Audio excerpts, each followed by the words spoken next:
Breaking news, folks.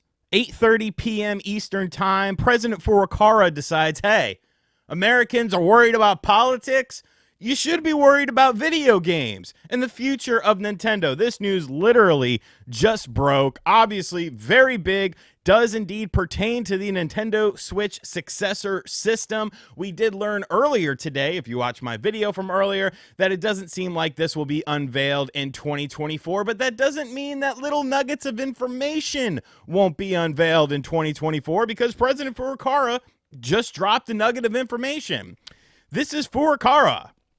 I love how they do that, by the way. This is Miyamoto. This is Furukawa. Like they're actually sitting there, typing this out. At today's corporate management policy briefing, we announced that Nintendo Switch software will be playable on the successor to Nintendo Switch. Nintendo Switch Online will be available on the successor to Nintendo Switch as well. Further information about the successor to Nintendo Switch, including its compatibility with Nintendo Switch, will be announced at a later date. And I know, this is just one little statement, but I feel like we could kind of pick apart some different things from this statement because I think it's pretty exciting. I actually have tomorrow's video already done, or I guess it would be Wednesday's video, where I'm talking about the PlayStation 5 Pro. And in that video, I talk about how I wish Nintendo had done something like that instead, because when you look at first-party Nintendo Switch software, you're starting to see a lot of issues with things like performance. And, we're not talking about something like, it dips to 59 frames per second. You're seeing substantial problems with that. So with Nintendo Switch software being playable on the successor to the Nintendo Switch, obviously that means backwards compatibility. But that also could mean a little bit more, because now we have to sort of factor in, well, if this system is using the DLSS upscaling technology that we expect it to be using in order to keep up with games that are available on other platforms, could that be potentially utilized to bring up older games to higher standards? I never finished Hyrule Warriors Age of Calamity because that frame rate sucked. And anyone who capped for that frame rate is just absolutely ridiculous.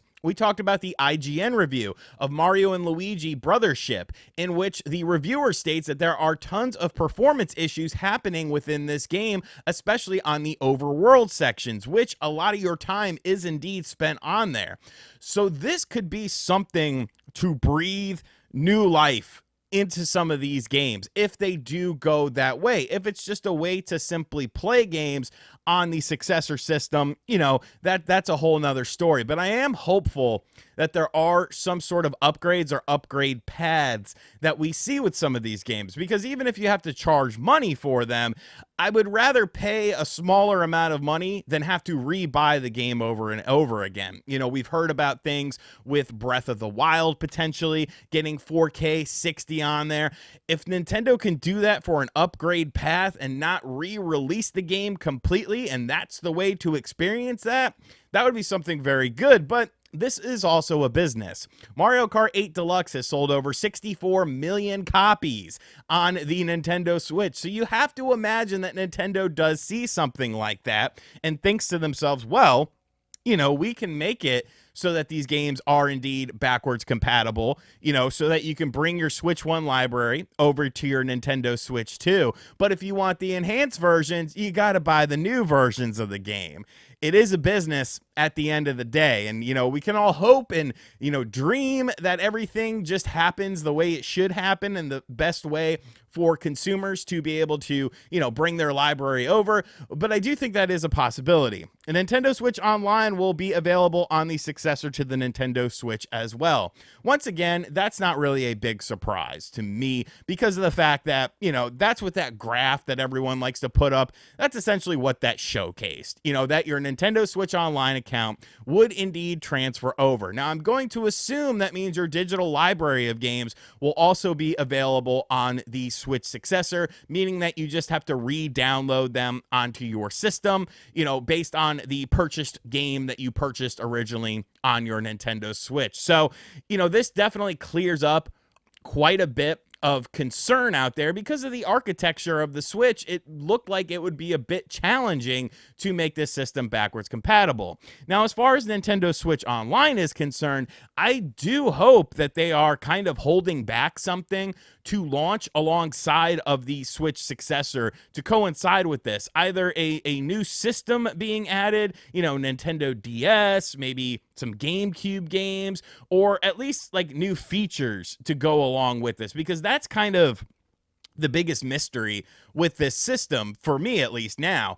We all assume it's going to be a Nintendo Switch successor in the vein of it being essentially a more powerful Nintendo Switch with more, features and stuff like that. But I would like to see that transfer over to the online side of things as well.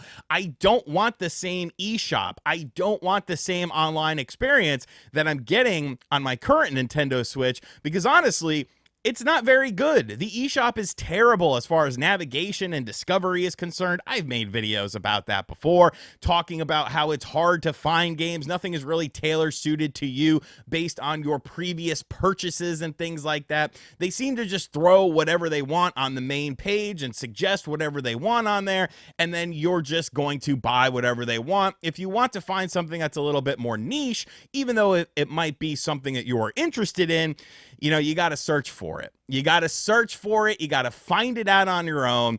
And that's kind of problematic. So I hope that gets a nice revamp on this as well. But honestly, this is very exciting news. This is like, first concrete information that we have gotten on the Switch successor. And I do think that this does mean that you're not going to hear much for the rest of 2024 on this thing, but then it's kind of all hands on deck for 2025. Nintendo's already positioned themselves to have a decent 2025 when it comes to software. We talked about that in a video on Saturday. Make sure you check that out, talking about Nintendo's 2025 plans and how the Switch successor kind of plays a role in that. But you got stuff like Donkey Kong, which I still think is a ripoff. You have Xenoblade Chronicles X, which will be an awesome game. I'm super stoked to play that again with some enhancements done to it. But yes, your Switch successor, Switch 2, whatever you want to call it, will indeed have backwards compatibility with it. Your Switch Online account will transfer over. And I do hope that there is going to be some enhancements for some of those Switch games, because let's be real, quite a few of them could definitely use a little bit of a boost in terms of performance, a little bit of a boost in terms of frame rate. Hell, maybe I'll enjoy Xenoblade Chronicles 2 if they do a boost in performance in that, because that game was disgusting in handheld mode. Let me know what you think about this news in the comment section down below. Yes, you're getting a second video today, and another video is going up at 10 a.m. Eastern time tomorrow. But when big news like this breaks, I need to be covering it, because that's what I do. That's the whole point of working from home and making YouTube content. And as always, guys, thank you for checking out this video. If you are new to the channel, make sure you hit that subscribe button. Be sure to like, comment, and share. Give me your thoughts in the comment section down below. And as always, I'll catch you guys on the next video. Later.